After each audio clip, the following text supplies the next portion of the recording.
Don't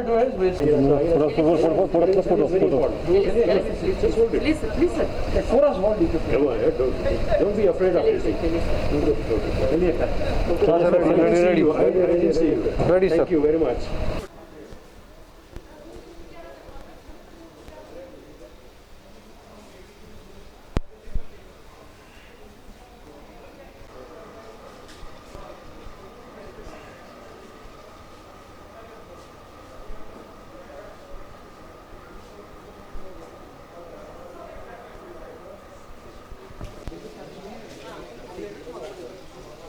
सबकी knowledge में रहनी चाहिए कि जो रिस्ट्रिक्शंस का ऑर्डर है 15 अप्रैल का 3 मई तक इन्फोर्स है, वो उसमें किसी किस्म की कोई भी रिलैक्सेशन नहीं है।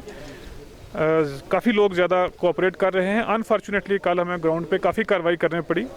लगभग 33 ऐसे सरकारी ऑफिशियल्स थे जो अपना मूवमेंट पास मिसयूज़ करते हुए पाए गए। उनका पास भी सस्पेंड किया और उनके खिलाफ एडमिनिस्ट्रेटिव और डिसिप्लिनरी कार्रवाई भी की जा रही है। कुछ बैंक के ऑफिशियल्स भी उसमें इंक्लूडेड हैं। रेड जोन में किसी किस्म का मूवमेंट अलाउड नहीं है, सिर्फ एसेंशियल सर्विसेज, मेडिकल सप्लाईज़ और बाकी वो लोग जो ड्यूटी पे हैं उनके अलावा।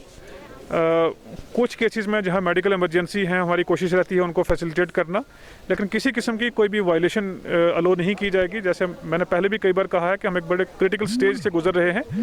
जो एडमिनिस्ट्रेटिव या मेडिकल रिस्पांस यहाँ पे रहा है बड़ा बेहतरीन रहा है, और जो कंटेनमेंट में या टेस्टिंग में पहले 3 जो नंबर हैं स्टेट या यूनियन टेरिटरीज़ के कंट्री में, उसमें J&K आज फिगर कर रहा है। आउटस्टैंडिंग एफर्ट्स पिछले महीने 1.5 महीने में रहे हैं। इसके साथ साथ लोगों की कोऑपरेशन की ज़रूरत है, लेकिन जहां इस किस्म की वायलेशन होगी तो हम कोई कोताही नहीं करेंगे एक्शन लेने में।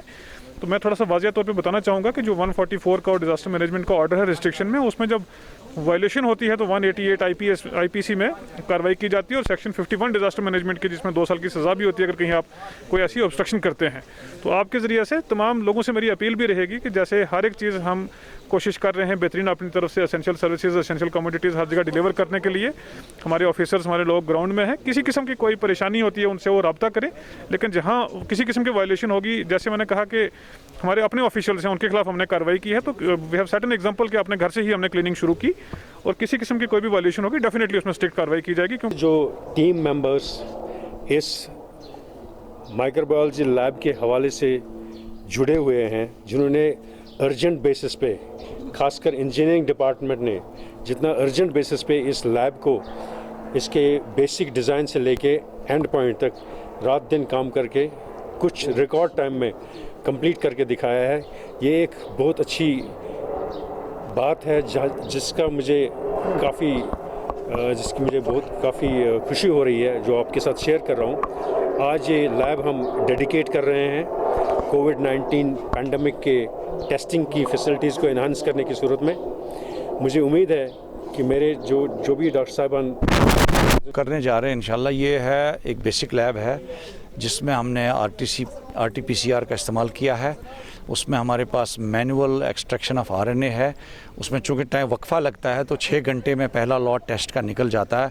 तो शुरू से हम आज उम्मीद करते हैं 20-30 टेस्ट पर डे होंगे। 2-4 दिन के अंदर जैसे और स्टाफ ट्रेनिंग लेता जाएगा साथ साथ, तो शिफ्ट्स बढ़ेंगे तो इसकी कैपेसिटी पहले 50 से 60 तक हो जाएगी। उसके बाद और बढ़ाएंगे वक्त ये साथ साथ, क्योंकि इसमें कुछ टाइम लगता है एक्वेंट होने में, और इससे सहूलियत पहुंचेगी जो यहाँ मरीज़ हैं उनको पे होगा, और उसके साथ में उनकी रुखसती फिर जल्दी मतलब टाइम पे होगी।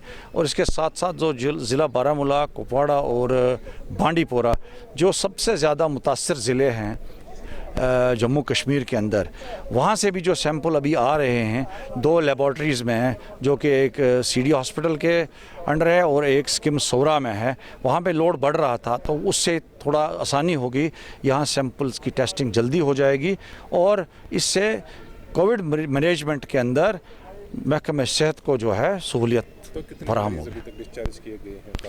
चूँकि मरीज़ों का जो पहला ग्रुप जो आया था जिनका इलाज कंप्लीट हुआ और उनके 2 बाकायदा टेस्ट जो नेगेटिव आए कल, उनको हमने कल रुखसत किया। तो कल से पहला जो ग्रुप निकला रुखसती, जो उसमें 3 मरीज़ थे जो टंगमर्ग से ताल्लुक़ रखते थे। उनका बाप था, उनकी माँ थी बच्चे की, और एक बच्चा था 8 साल का। तो वो कल निकले और अभी सिलसिला शुरू हुआ है। जैसे जैसे मरीज़ सेहतियाब होते जाएंगे तो हम उनको वक्तन फ़वक्तन टेस्टिंग के बाद जो कि गाइडलाइंस के मुताबिक होता है 14 दिन के बाद, और 15वें दिन फिर दूसरा टेस्ट होता है, 2 नेगेटिव आने के बाद ही उनको रुखसत किया जाता है।